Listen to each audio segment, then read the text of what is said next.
Shobha Surendran vote മറിച്ചു. പാലക്കാട് ഷാഫി പറമ്പിൽ ലോക്സഭയിലേക്ക് മത്സരിച്ചതിന് തൊട്ടു പിന്നാലെ നടക്കുന്ന ഉപതെരഞ്ഞെടുപ്പിൽ മത്സരിക്കുക ശോഭാ സുരേന്ദ്രൻ ആയിരിക്കുമെന്ന് ഉറപ്പായിരുന്നു. അതും പാലക്കാട്ടെ BJP-ക്കാർക്ക്. അതിനായി അവർ ഫ്ലക്സുകളും പോസ്റ്ററുകളും വരെ തയ്യാറാക്കിക്കൊണ്ട് ശോഭയുടെ വരവറിയിച്ച് തുടങ്ങുകയും ചെയ്തതാണ്. എന്നാൽ പെട്ടെന്നാണ് പാൽ സൊസൈറ്റി മുതൽ വാർഡ്, പഞ്ചായത്ത്, മുനിസിപ്പാലിറ്റി വരെ എല്ലാ തെരഞ്ഞെടുപ്പിലും മത്സരിക്കുന്ന കൃഷ്ണദാസിനെ BJP കെട്ടിയിറക്കുന്നത്. ഇതോടെ പാലക്കാട്ടെ BJP എന്നല്ല, കേരളത്തിലെ BJP തന്നെ ഇതിനെ എതിർത്തു. എങ്കിലും സംസ്ഥാന പ്രസിഡന്റ് എന്ന നിലയിൽ പാലക്കാട് ശ്രീ കൃഷ്ണകുമാർ തൂത്തുവാരും എന്നൊക്കെ വീമ്പിളക്കി സുരേന്ദ്രൻ കാര്യങ്ങൾ നീക്കിയപ്പോൾ ശോഭ രണ്ടും കൽപ്പിച്ചിറങ്ങുകയായിരുന്നു.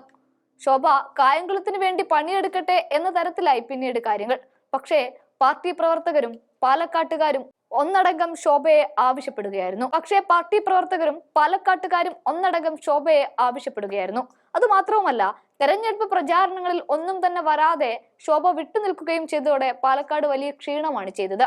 പ്രവർത്തകരുടെ രോക്ഷം ഒരു ഭാഗത്ത്, മറുഭാഗത്ത് ശോഭയുടെ എതിർപ്പ്, ഇതെല്ലാം സുരേന്ദ്രന്റെ കൊമ്പൊടിക്കുന്ന കാഴ്ചയാണ് പിന്നീട് കാണാൻ സാധിച്ചത്. മുനിസിപ്പാലിറ്റി വോട്ടുകൾ തീർത്തും BJP-ക്കുള്ളതാണ് എന്ന് ഉറപ്പിച്ച് കടലാസിൽ കുറിയിട്ടത് കൊണ്ടൊന്നും കാര്യമുണ്ടായില്ല. 18,000 വോട്ടിന്റെ ഭൂരിപക്ഷത്തിലേക്ക് എത്തിക്കാൻ കോൺഗ്രസിനെ കൊണ്ടായി, മാങ്കൂട്ടത്തിനെ കൊണ്ടായി.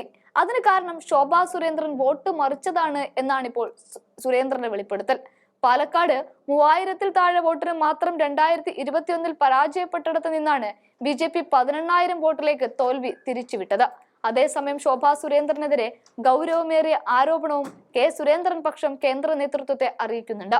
ശോഭാ സുരേന്ദ്രനും ശോഭയെ അനുകൂലിക്കുന്ന 18 നഗരസഭാ കൗൺസിലർമാരും ചേർന്ന് പാലക്കാട്ടെ BJP സ്ഥാനാർത്ഥി ശ്രീ കൃഷ്ണകുമാറിന്റെ ജയസാധ്യത അട്ടിമറിച്ചു എന്നതാണത്.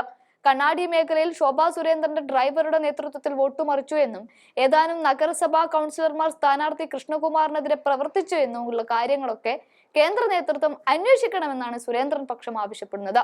അങ്ങനെ BJP-യുടെ A ക്ലാസ് മണ്ഡലത്തിൽ അപ്രതീക്ഷിതമായ വമ്പൻ പരാജയമാണ് സി കൃഷ്ണകുമാർ നേരിട്ടത്. BJP ഭരിക്കുന്ന നഗരസഭയിലടക്കം പാർട്ടിക്ക് വൻതോതിൽ വോട്ട് ചോർച്ചയുണ്ടായി. ഇതിൽ കെ സുരേന്ദ്രൻ അടക്കമുള്ള സംസ്ഥാന നേതാക്കൾക്കെതിരെ രൂക്ഷ വിമർശനവും ഉയർന്നിരുന്നു. വി മുരളീധരനും പാലക്കാട്ടെ തോൽവിയിൽ അതൃപ്തി അറിയിച്ചിരുന്നു.